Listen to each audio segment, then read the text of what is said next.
দুর্গাপূজাকে কেন্দ্র করে লীগের গোপন মিশন রনি। রাজনৈতিক বিশ্লেষক ও সাবেক সংসদ সদস্য গোলাম মাওলা রনি বলেছেন, শারদীয় দুর্গাপূজা নিয়ে বাংলাদেশে রীতিমতো লঙ্কাকাণ্ড ঘটে যাচ্ছে।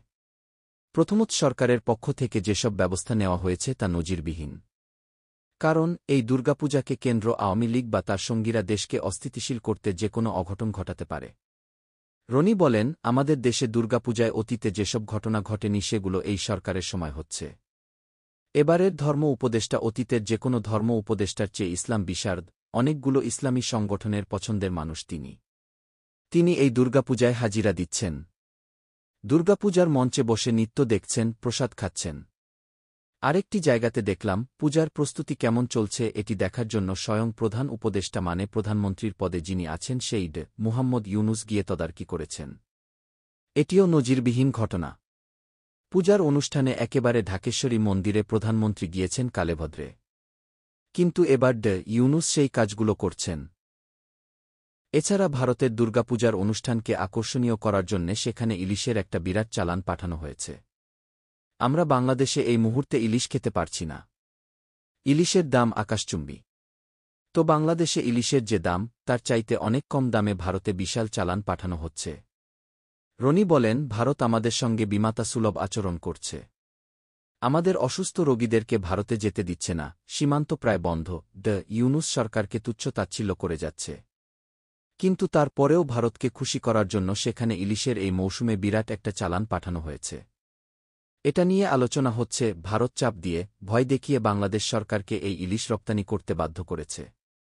অন্যদিকে সরকারের পক্ষ থেকে বলা হয়েছে ওসব কিছু না। আমরা খুশি মনে ভারতের দুর্গা উৎসবকে আনন্দমুখর করার জন্য এই ইলিশ রপ্তানি করেছি। তিনি বলেন, বাংলাদেশ যখন স্বাধীন হল তখনও কিন্তু হিন্দুদের ভারত গমন থেমে থাকেনি। লাস্টের দিকে দেখা গেছে যে আওয়ামী লীগ হিন্দুদের ভোট পেয়েছে। কিন্তু ছাত্রলীগ, যুবলীগ, আওয়ামী লীগের লোক দ্বারা হিন্দুরা যেভাবে বঞ্চিত হয়েছে, বহু হিন্দু পরিবার বাংলাদেশ ছেড়েছে, নির্যাতন হয়েছে, সেটি অতীতের সব রেকর্ড ব্রেক করেছে।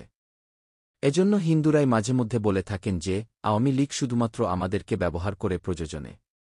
আর যখন আমাদের উপর জুলুম অত্যাচার করার দরকার হয়, তখন অন্য সবার চাইতে আমাদের উপর জুলুম অত্যাচার তারা বেশি করে। রনি বলেন, হিন্দুদের দুর্গাপূজাকে কেন্দ্র করে আমাদের সমাজে অনেক অনাসৃষ্টি তৈরি হয়। আমাদের দেশে কিছু কনজারভেটিভ লোক আছে যারা এই দুর্গাপূজাকে নষ্ট করার জন্য ঈর্ষাবশত এই কাজগুলো করে।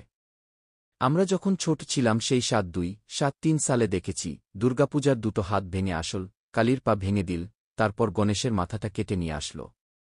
তো আগের জমানাতে এটাকে ক্রাইম হিসেবে ধরা হতো না। কিন্তু এখন যেটা হচ্ছে সেটা হলো হিন্দুদেরকে অপমান করা।